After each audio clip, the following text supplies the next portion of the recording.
guys! Welcome to our channel.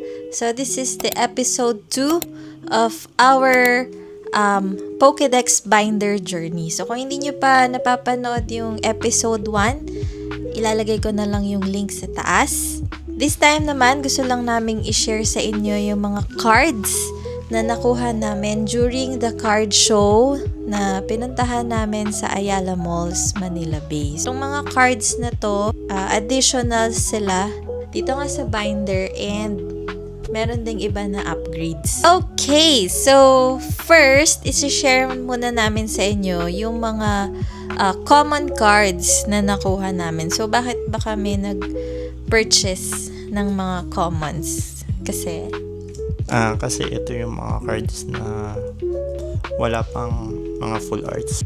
Nag-focus lang kami sa generation 1. So, meron kami nakuha 5 mga commons. Then, si Uwi may kinuwang si Pancham. Ayan. So, yan si Pancham. Actually, hindi talaga ito yung target ko na Pancham. Yung art niya doon sa hinahanap ko is para siyang sketch. Next, si Weedle. Next, si Diglett. Nidorino. Si Metapod. Last na common na nakuha namin, si Sandshrew. Pili kami sa mga bulk. Medyo easy lang kasi naka-alphabetical yung arrangement. Yung mga nakuha na namin ng mga full art, simulan natin kay Toxtricity. Yeah. Then next, Gotorita. Si Pinsir. Si Gloom. Electros na SIR. Frostless na SIR. And si Scrafty na SIR. Last si Lucario na SIR. Actually, ang target ko talaga doon na makita si Blastoise na EX na from XY promo pero Japanese version. Sadly, mahirap siya makita. Sabi rin ng isang vendor doon, nakita ko mga English, pricey pa yun. Then usually kasi moderately played na sila. Hunting pa rin ako dun sa Japanese na Blastoise. Bakit mas prefer mo si Japanese? Kasi gold yung border na. Actually, magkaiba sila ng itsura ng border and yung mga nakasulat. Let's start putting them sa ating binder.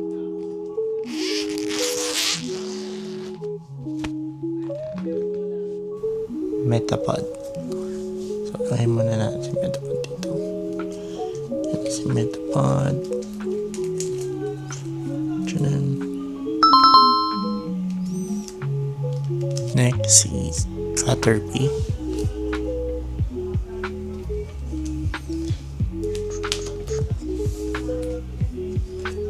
Si Nidorino. So, number 33.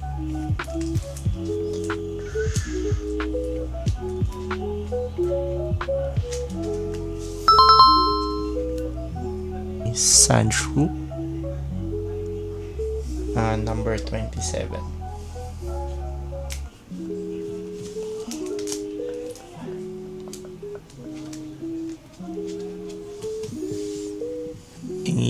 Diglett.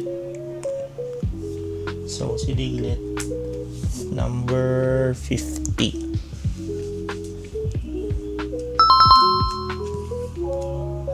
Yun yung napili ni Ubi. Si Pancham. Pancham is home. Yay. So, pag usually commons, nakikita natin yung number. 674. Actually, si Pancham, reverse holo. Yun napili namin. Yeah. Hindi siya common. Yeah. Next natin si Gotorita. Number 575. 575.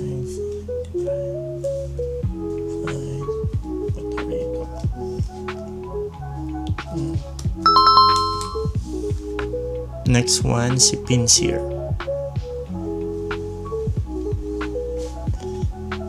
Number 127. So, first gen. Autos.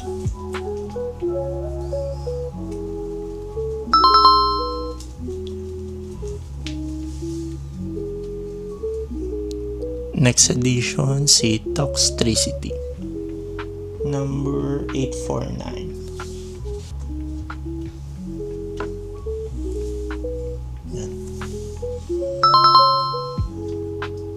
So next, si Gloom. Actually, may Gloom na tayo. Pero ito is an upgrade. So, number 44.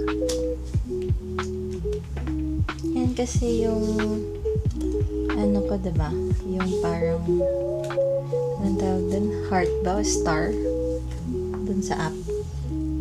Nung sabi, hanapin. Nasa watchlist. Yeah.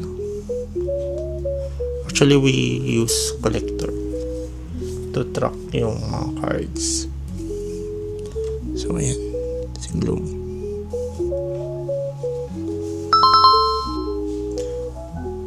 Next, si Electros. So, SIR siya. Then, number 604. Evolution siya ni Electric.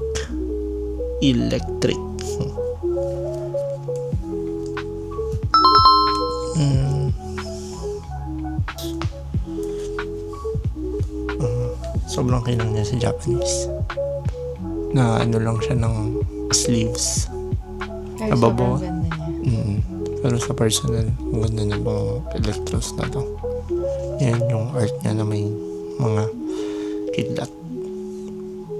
Next, SIR din, si Scrafty. And number 560. Upgrade na siya from regular EX. Yan. So, magiging SIR na si Scrafty.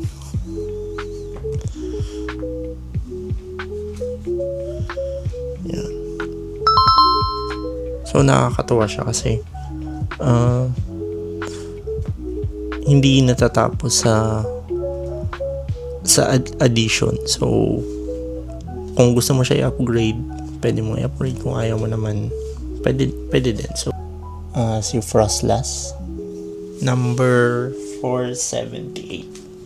So, actually, upgrade din siya from Mega Attack Rare to SIR. Nakot na to yung attention ko kasi yung art niya dito, ang ganda nung pagka-yellow niya. Tapos yung background ng snow. Pero maganda rin yan. So ito, mapupunta na to sa trade binder ko. So sa future, siguro pwede ko ito ipan-trade. Yeah. Near future ba to? Hindi naman. Yun naman. Okay, last SIR, si Lucario. And that's the card for today. Yeah. Number 448. Si Lucario, matagal man na rin yan gusto makuha. Diba? Oh, so itong Lucario na to actually, unang nakita ko to in English. Then, naka-islab pa ngayon. Una ko nakita nito eh. Tapos alam ko nang mahal siya sa English. So, nung nagulat ako niya, nakita ko yung Japanese. Ang laki ng difference niya. Yeah. Kaya hindi mo na na-let go. So, upgrade natin si Lucario na Mega Attack Rare din. Same ni Frostlass into SIR. Yan. Diyan pa si Venusaur. So, that's it. Yan, na-close na ulit natin yung ating binder. Nailagay na natin yung mga new cards natin. So, compared to our episode 1, ilan na yung total ng cards natin ngayon? 248. So, meron tayong 10 additional Pokemons, then 4 upgrades. Hindi po dito natatapos yung ating journey and we hope na nandyan pa rin po kayo sa ating susunod pa na mga episodes. So, actually, ako din, meron akong mga nakitang cards dun sa card show pero hindi ko muna siya kinuha. Hinold ko muna like si Execute na full art. Ayan, at saka si Alchemy. Yan, so I hope sa next card show makuha ko na siya. How about you? May next goal ka ba? Still hunting sa Blastoise EX ng XY promo na Japanese. Pero kung wala talaga, siguro I'll stick sa English. And for upgrades, I'm thinking si Deoxys V-Star, then addition si Glaceon V-Star, Leafeon V-Star. So far, ayun pa lang yung nakikita ko na next target ko. So are you hoping na sa susunod na card show makakatch mo sila lahat? Or hindi naman? Hindi naman. Siguro kung siguro I think meron lang akong 2 cards na target per show. Other doon is fun cards, like kung nagustuhan ko yung art niya, then yun na lang. Parang ganun. Okay. I hope po you enjoyed our video. Kindly hit the like button and subscribe. And also, pwede rin po kayong mag-comment. And kung meron kayong mga suggestions. So, follow us sa aming Facebook page and TikTok at The Play Venture Fam. So, yun lang po. Thanks for watching again. Hanggang sa ulitin. Bye-bye!